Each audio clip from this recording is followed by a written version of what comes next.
This is Heather Lockett, and we're having lasting conversations. Today via Zoom, we have the amazing Reneè Barash with us from Chicago. Hey, Reneè. Hey, how are you, Heather? Thanks for having me. Thank you so much for coming on. Reneè is the Tummy Whisperer. She has her own podcast of the same title, The Tummy Whisperer. And Reneè's wheelhouse is in gut health and digestion and overall health and wellness and balance. And we're going to go right there. We're going to get to, this show usually gets to the heart of everything. We're going to go right to the guts of everything. And so welcome, welcome. Thank you. Thank you so much for having me. It's so nice to meet you. I'm excited to be here. And Yay. yeah, thank you. Thank you. What is a tummy whisperer? Oh, I'm so glad you asked. Yeah.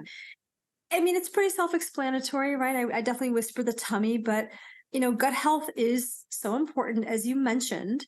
And so many people have digestive issues, but what I like to do is kind of shine the light on the not so obvious digestive issues. So while some people may be struggling with gas and bloating and constipation and diarrhea, those are your obvious digestive symptoms, right? But the ones that are not so obvious are sleep issues and skin conditions and cravings and thyroid issues and hormonal issues and all kinds of things that are related to what goes in the mouth, how the body digests, absorbs, and gets rid of the waste.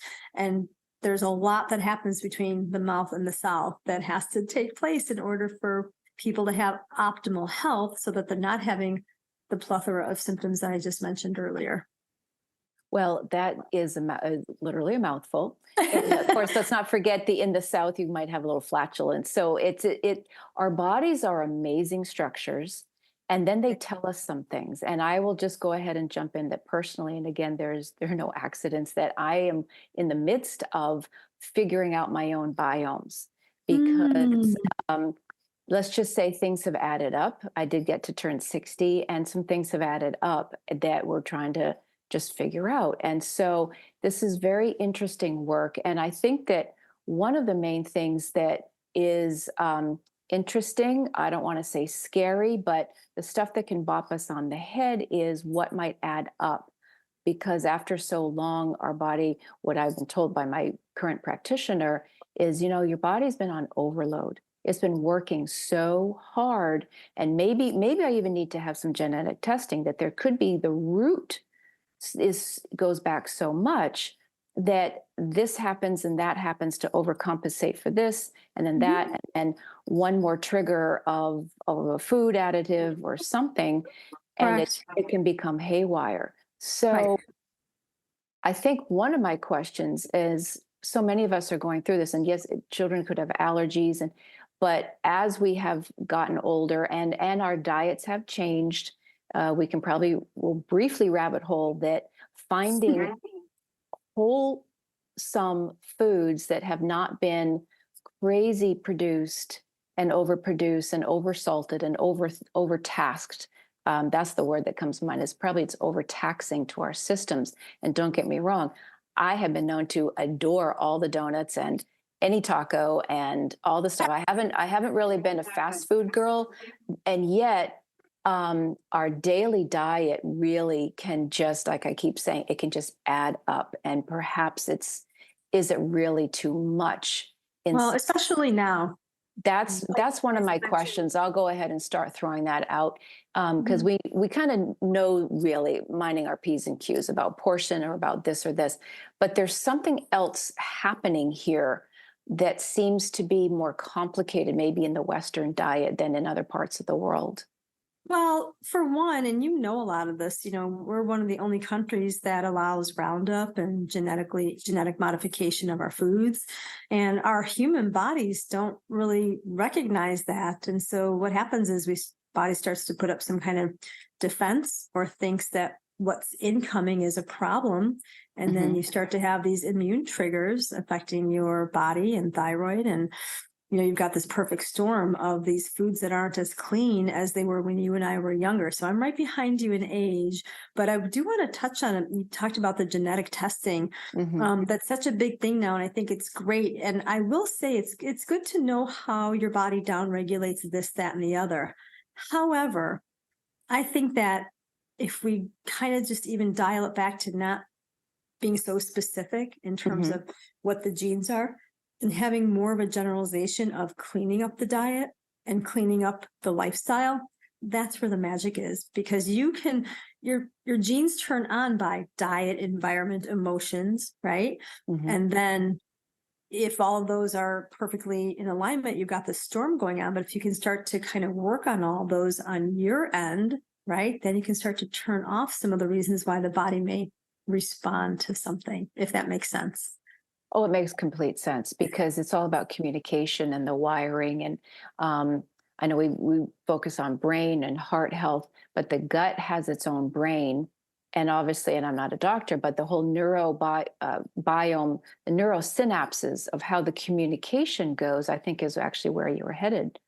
Definitely. I mean, and again, food is neurotransmission for the brain, either, the slowest form of poison or the most healing kind of, support for the body. It just depends. And this, doing what you do for a living, so many people get stuck in some kind of feedback loop and they can't move the needle because they get so stuck in a pattern, or they start to change the diet, or they don't know what to change the diet to, or they've done all this testing.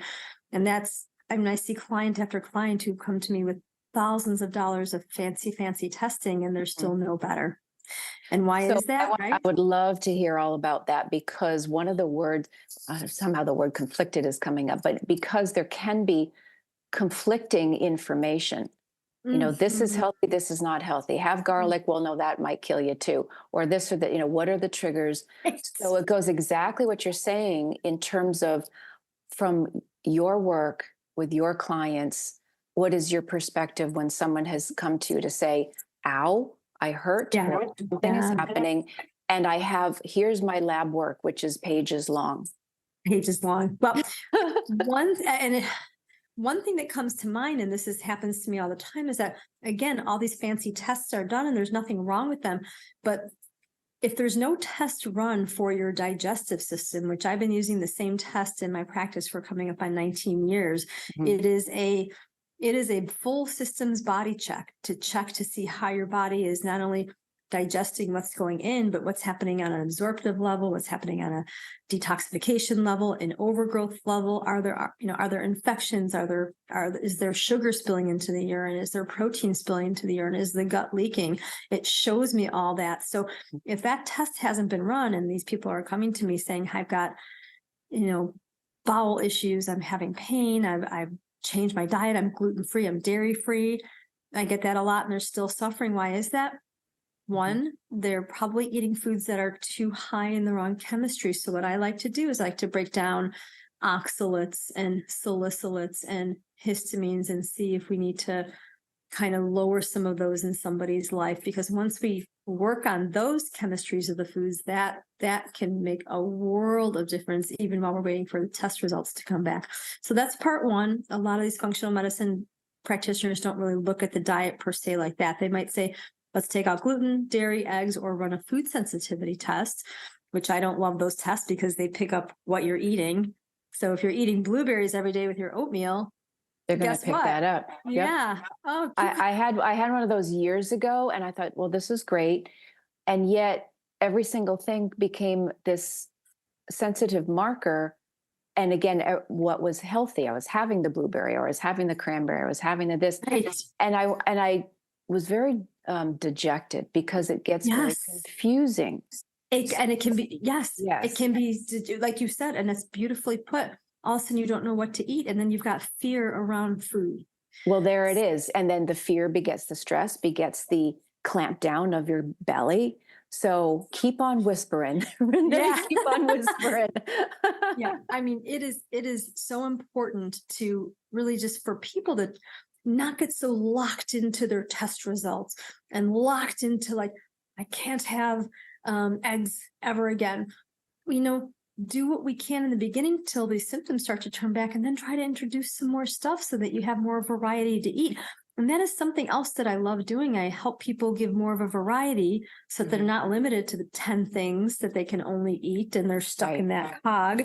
So, once we start balancing out the gut and digesting a good anti-inflammatory diet that's right for you or you or you, different from you or you or you, not everybody has the same diet, things can start to turn around. And I feel very strongly about it's so important what you do because you help people change their mind through energy and through sound and through healing. And it's such a beautiful thing to be able to just, when you're stuck in this, like, I'm afraid to eat, I don't know what to do, I don't feel good. You have the ability to help people just go, all right, we're going to hit the reset button. And I love that. Well, thank you. And Renee's referring to when I've been doing the sound bowls and sound baths, and you were recording your own podcast this afternoon and incorporated the sound baths. So yes, having something that can be a little of a switch when we're feeling the stress, when we're feeling that overwhelm and overload, what is it that might be able to help us breathe a little deeply? And I will say there could even be some frequencies that could target certain areas in our body to help relax or to release what needs to be released. And those were conversations I had with Kathleen Hayden and her husband John when we were talking about vibration. And this gets into the heart of so much also in terms of what we might be carrying in our bodies that we don't even know about. So that might be a different segue, but it goes to really what you're talking about. It does. Stuck. What is lodged? What have we been carrying for so long we don't even know it? Right. And back to maybe our genes turning on from trauma. I mean, they're right. It's there, and psychoneuroimmunology is really a big important piece. And I'm a firm believer that trauma turns on all the bad stuff. So I said it. I feel it's true. Well, does that actually, it just turns on the fear, these essentially the frequencies of the fear factors and the cascade of that? And then everything else kind of goes to of it. Yeah. Right. And then everything else sort of spins out of control. So it's definitely the start of it. And like you said earlier too, and so many people just don't have the wherewithal to be able to say, hey, I'm going to pause, I'm going to meditate, I'm going to breathe. They need to change their frequency somehow. So you have such a gift for that. And it's something that I'm missing. I obviously meditate for myself and I share with people, to do it, but you are, you're an expert and a conduit to be able to help people chill and just receive and switch gears. Thank you. So one of the other things that you started to touch on, and we mentioned before we started recording, is that everybody's body is different. And so God knows there's been so many fads and so many, and even right now, talk about getting fried in the brain, keto and paleo and vegan and raw vegan and this and this and the gluten-free or this or this or this, dairy. It's mind-numbing. It's mind-numbing and it's boggling. And then there's organic and then semi-organic or my God, I'm so bad because I don't have this raw vegan, blah, blah, blah. So these are then these storylines, just walking down a grocery store aisle, let alone a restaurant. That's a whole different conversation in terms of what's available. Right. So again, walk us through what can become the monkey mind of so much information. I'll throw one more thing out there, which a friend of mine is personally feeling so much better for her because she's doing something called the blood test by her blood test. So she's cut out pistachios and avocados, things. And then, but here's the thing, then you try to say, well, you should do that. I don't know, maybe, but this is where we can get collectively so complicated that we are not a one size fits all. Something I always say, and here's something to keep in mind. And so you mentioned, I'll just go back to touching on, was she doing eat right for your blood type? And so she took out something along those lines. So she took out. It feels better for her. I think it cut out her migraines, whatever. We all each individually, where our chemistries are so minutely different that that's why, to have services like yourself that can really fine tooth comb what I would need, which would be different than what somebody else might need. Well, and right. And in terms of pistachios and avocados, those are two foods that are very high in histamine and oxalate. Ah, So, not necessarily does she have a sensitivity to those foods, but she may have an overflow in her bucket of oxalates or histamines. So when you can lower the threat, lower the amount of that stuff going in, and everybody's threshold is different, right, to right, what they can tolerate, then, again, being able to incorporate that stuff in, she may never be able to. She may be able to have at certain times, she may be right. able to have pistachios one day and wait 3 days and then have some avocado. It just really depends. So my invitation for people is to just try, know what you know about your body. I'm here to help give you some guidance and some information. It doesn't mean just because I give you a low oxalate list that you can't have anything on that list. What it means is maybe we take 3 things out, see how your body responds. And if you're like, hey, like I'm noticing I'm doing pretty good, maybe Right. after a week or 2, we try one of those foods and see.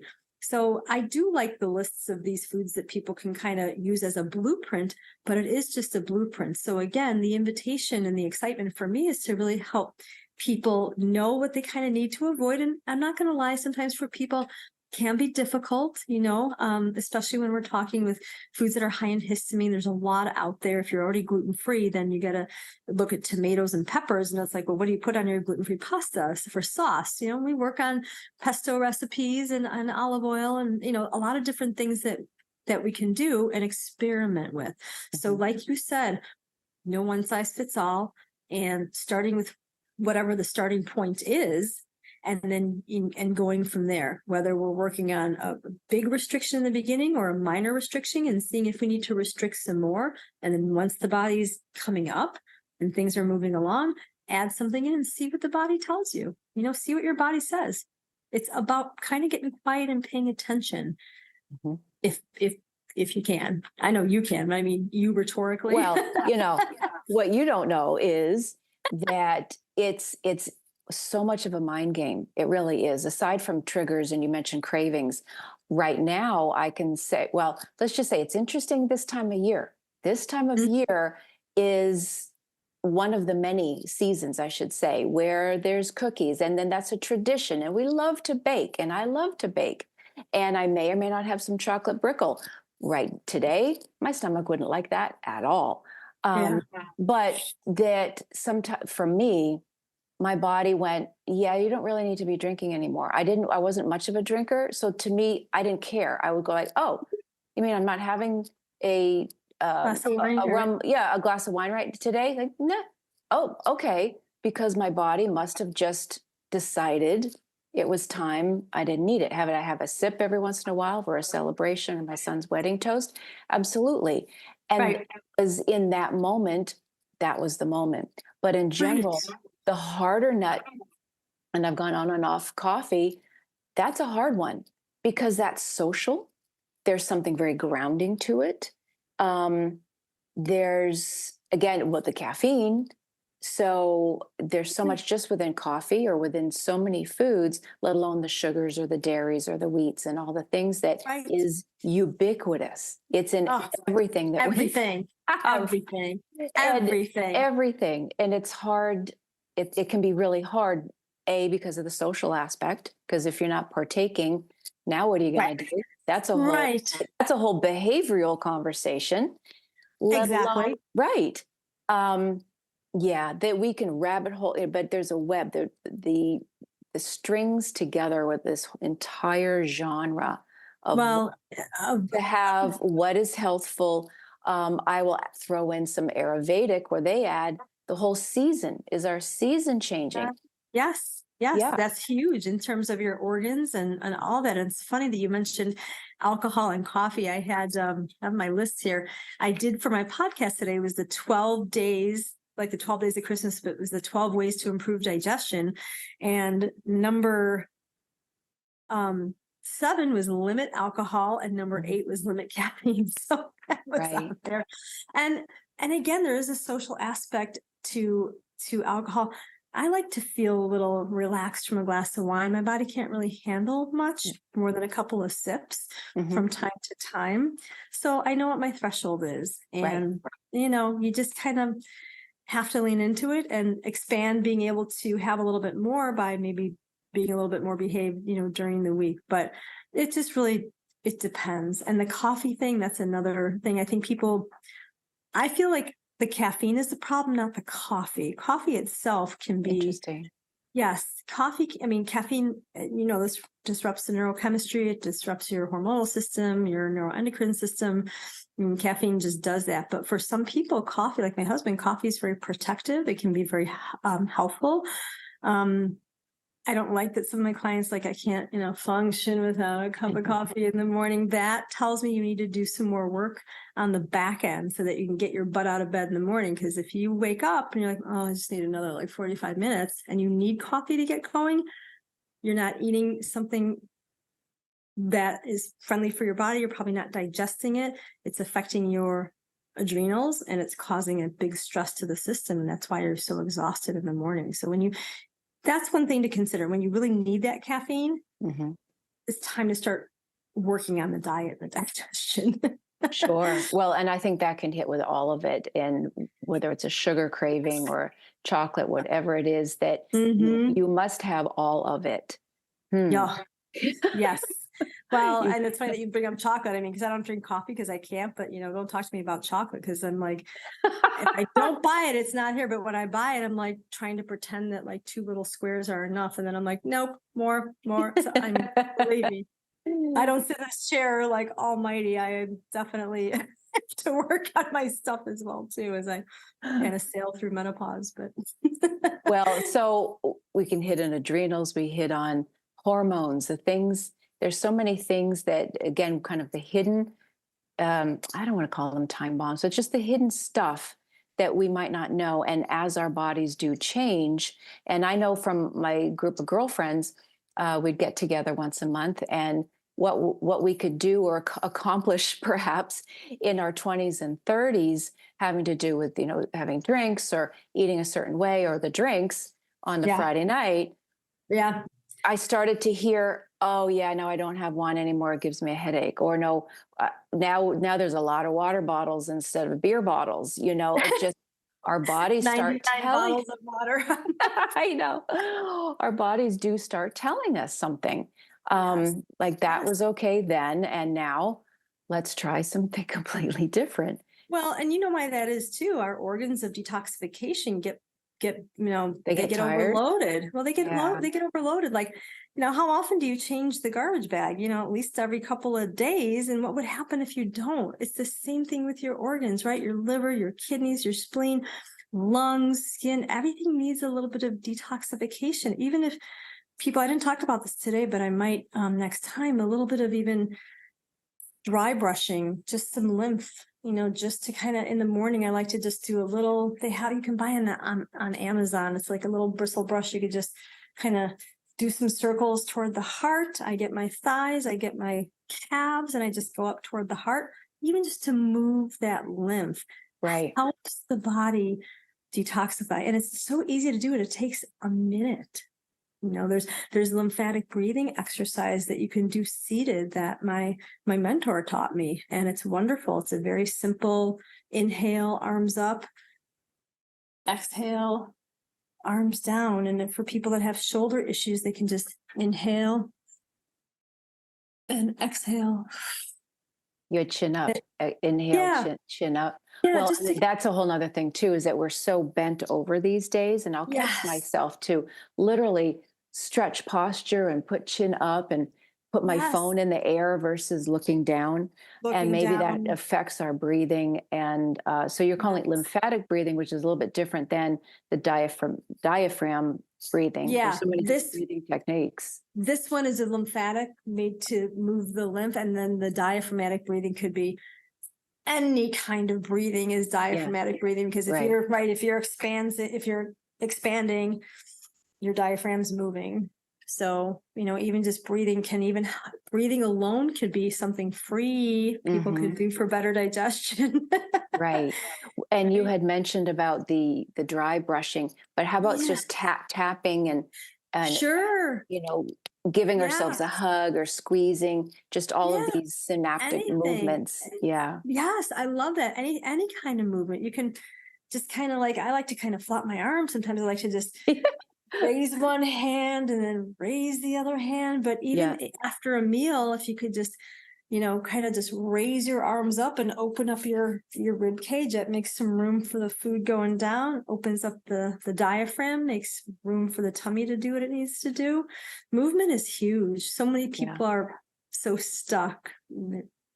Tech neck, they're on their phone, they're not, I do it too. I catch myself, and I'm like, Sure. wait, and like put the phone down, hands free, and start looking up.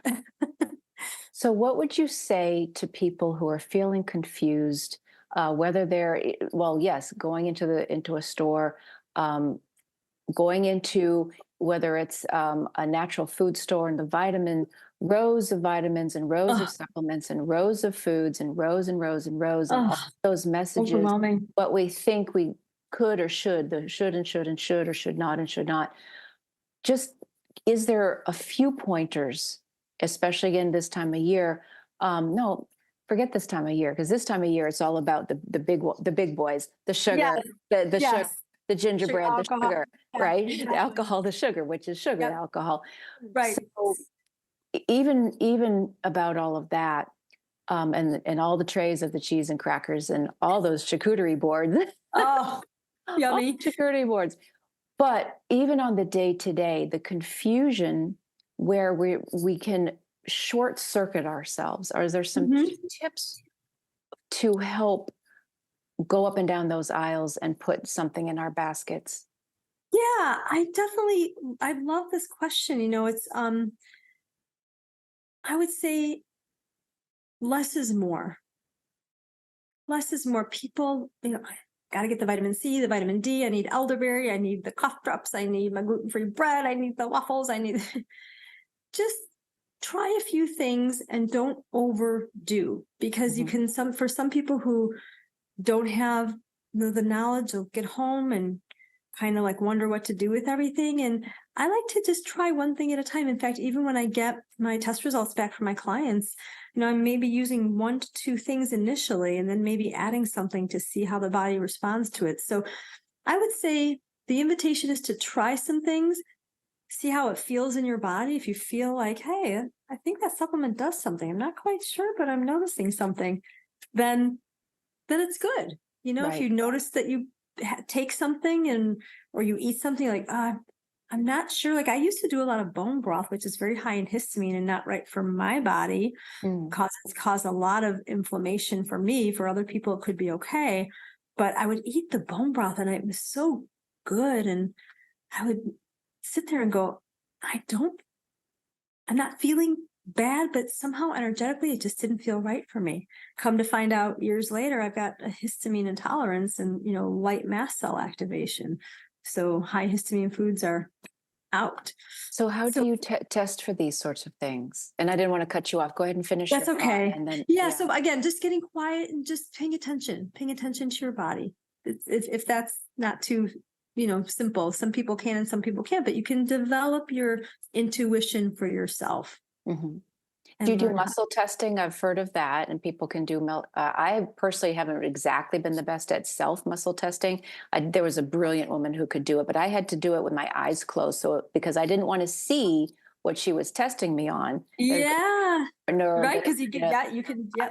yep, Um, I can muscle test myself and I've learned how to trust myself over the years. Getting sick will do that when you have to kind of trust in what you're doing to your right, body and putting in your body. So when you doubt, it's like, but then I got good at kind of for myself, and I can get kind of quiet and think about. I mean, certainly there's an art to what I do. It's science, what I right, do, but there's an art to it too. Even doctors who are maybe making a recommendation for a medicine that they think may help their patient, they may have a choice of 3 different ones. They're like, oh, we're going to try this one. right, It's what they're feeling at that moment, and right. that's what they want to recommend. And so everybody's got their own self intuition. And I think that's really important to acknowledge for people. So, yeah. Yes, that's so true. And then I think I asked you, so are there specific tests that you use? Yes. I'm Because sorry about again, there's certain ones that they might cover, and Yes. then there's ones that can run a whole different gamut of things to look out for.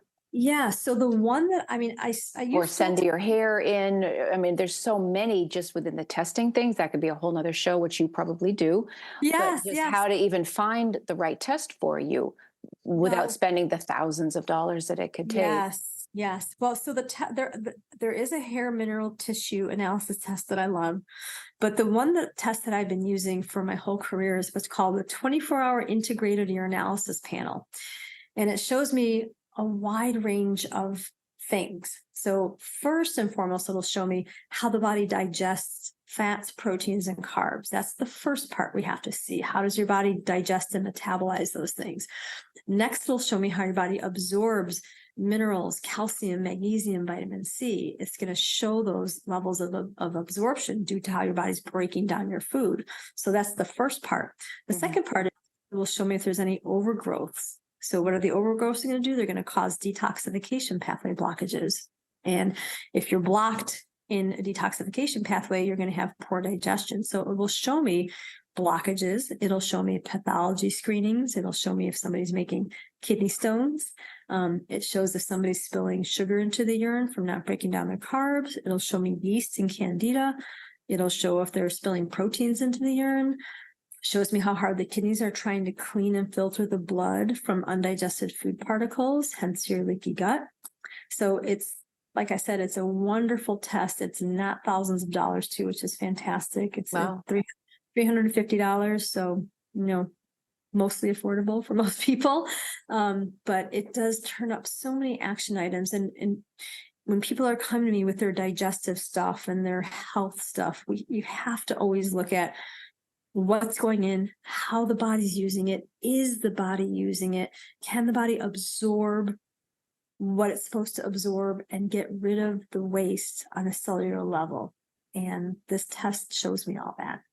That's amazing. And in some ways it circles back to a thought I had a few moments ago.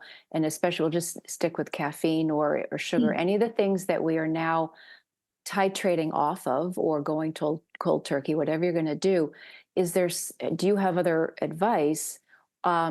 Because if our body isn't used to that caffeine or is not used to that Right. sugar, or your body might be in a detox of some sort, you can Sure. feel pretty depleted. And Yes. what can we add in, if you had thoughts, to kind of help where we're not going, uh, you know, Minerals, minerals, ah, minerals. People are, and this, people are deathly afraid of salt, especially the older community because of blood pressure. But right. high salt doesn't create high blood pressure. The right Other, kind of salt. yeah, I mean, Right. I like a Redmond salt or a sea salt. Mhm. I kind of avoid the pink salt because it's got a lot of heavy metals in it. The Oh, Himalayan does, but yeah, really? yeah. Oh, See, this is, you just kind of, I got dinged here of, oh, oh, the sea salt, yay. Maybe the sea salt, pink. yeah, Is there too many metals for this body? What? Again, wait a second. right. What's going on here? What's going Yeah. on here? Yeah, Wow. I haven't had pink salt in years. I used to love it, but there's a lot of heavy metals in it. But I like the Redmond salt. That's the cleanest one. Interesting. Redmond's or any of the sea salt. But yes, in answer to your question, increase your minerals, salt, your trace minerals. Add some trace minerals to your water. Our bodies are so dependent on minerals, and we're so deficient in them. So minerals are a great thing to add. Definitely. Now, how about the water? Now, we won't necessarily get into all the different filtrations, but again, it's and I certainly learned this summer. As a matter of fact, I was traveling and I started to really feel terrible. And Mm, I know, the diet was kicking in, but I was got this intuitive hit to think about the water. What am I yeah. drinking there? And the area was full of rocks. And so I went in, I happened to find a health food store and I asked there. And then I went in for a massage and I mentioned it there. She says, we don't drink the water here. The pipes are 400 years now. The pipes are old. Mm, It's kind of counterintuitive because you'd think with all the rocks would be full of minerals, but right. somehow the processing, it gets lost in translation. Sure. And so I'm going to circle into, and once I learned that and I realized, oh, I need some bottled water and I need to do something else to have those fresh, I just literally would feel, oh my gosh, these are real vegetables and some freshly Yeah. made stuff. But talk about the water for a second, and that there's no accident that there are so many water bottling companies. Some are better than others, but this gets also into alkaline or some waters that have some things in it. And can there be too much of something? Yes. Right. Yes, absolutely. So in terms of water, I mentioned to you before we start the show that I use a Berkey. I live out in a place in Illinois where we're on well water. So I'm definitely Ah, not, that's I'm a not going whole to other thing. Right. I'm not drinking parasites. I have enough already in my body. I don't need to add extras. So I do filter with the Berkey. I do like it. And, it's funny. One of my mentors always said, either buy a water filter or become a water filter. So if you're not going Wow. to filter your water, your body's going to be the filter of the water, which you don't want, right? You don't want to have that stuff in your body, your Oh, organs filtering out all that stuff. that gets back So into the overload. that exactly. Oh, okay. So in terms of water, you know, if people don't have room for a countertop or, they have limited funds, even like a zero water pitcher would be fine to at least get some of the big stuff out. I think Hmm. that would be helpful. And depending on what your municipal water is, always be filtered. I like for bottled water, some people will buy bottled water. There's Aquapana, which is a mineral water. There's also like Mountain Valley spring water. I don't know much about them other than they taste, pretty good when I have to have them, but definitely filtering the water is good. And if you are purchasing water, make sure, and you notice that purchase anything always and only in glass, never in plastic. Mm. Don't need those estrogen mimickers and phthalates in the plastic that the bottles are sitting in. In fact, Sheryl Crow swears that she got her breast cancer from hot water bottles that were sitting in her car in plastic. I see. And I watched an Right. interview with her years ago, and she credits those hot water bottles in her car to the start of her breast cancer. Wow. So Well, and that gets into, again, we could rabbit hole the whole thing just on the how do you pronounce it? The phthalates, the BPAs, BPAs and the or the phthalates, PFOS and all of that all stuff. that stuff. All that stuff. That's a whole nother show. We'll do that because that stuff's in our makeup and everything. Yeah. Deodorants and toothpaste. Oh Yeah. my God. You and I could probably have, we could talk for the next 5 hours. But again, there's that word complicated again. So at some point, have our ingredients become complicated? And are we at a great juncture? Maybe some of us are having our bodies kind of go time out, TOs, to remind us of, you really just need good salt, you need decent water, you need fresh food, and some simple ingredients that we've gotten so convoluted with so many things all at the same time. I don't know. Does that So, make any sense? so well put. Perfect. To me, it does perfectly. Okay. And then people who don't feel good probably makes sense to them too. And Sure. that's where they can start kind of pausing and thinking a little bit about, hey, I'm listening to Heather's podcasts, and boy, my makeup and my scented garbage bags and my Glade Right. plugins, and don't even get me Mhm. started on Glade plugins and all the other stuff that people start to, they again overburden their body. If they could start to dial it back and use cleaner things. I mean, because of what I do for a living, and probably you too, I get all these advertisements on Facebook for green garbage bag, all this other stuff. And now I buy it all, and I'm like, yeah, good. I don't want this plastic stuff in my food in my house. I don't want it. So just having this awareness around trying to kind of clean up the environment, maybe even using a different kind of deodorant that doesn't have some of the metals in it. And there's a lot of good alternatives out there that you can get at the grocery store, the health food store, Amazon. You can make your own deodorant. I mean, there's Make your just, own.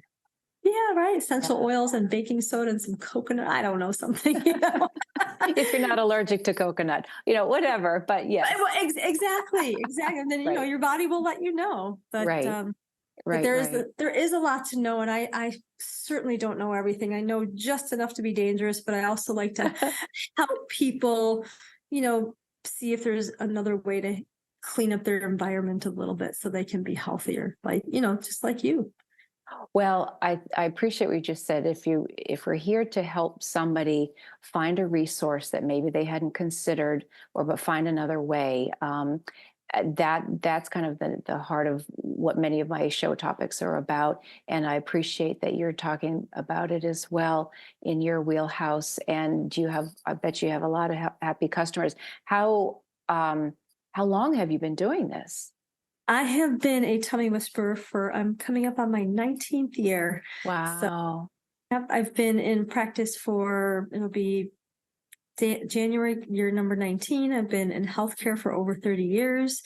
And I love helping people. I so enjoy learning along the way. I'm a chronic student. I'm always learning. In fact, I'm in a class right now, learning about hair tissue mineral imbalances and psychoneuroimmunology and how it affects the chemistry of the body and everything that we've been talking about this whole show. So I love it. It's fantastic. And I always tell people, like, I wouldn't do this for a living if I didn't have to. If our environment and our food source was clean, I would definitely, or maybe be doing something else. I don't know, but I've had so many clients come to me over the years, moving here from Europe and other places where the food's a lot cleaner, and they get sick anywhere from like 1 month to a year, and they're having digestive issues, health issues, skin issues, horrible issues from our crappy food here.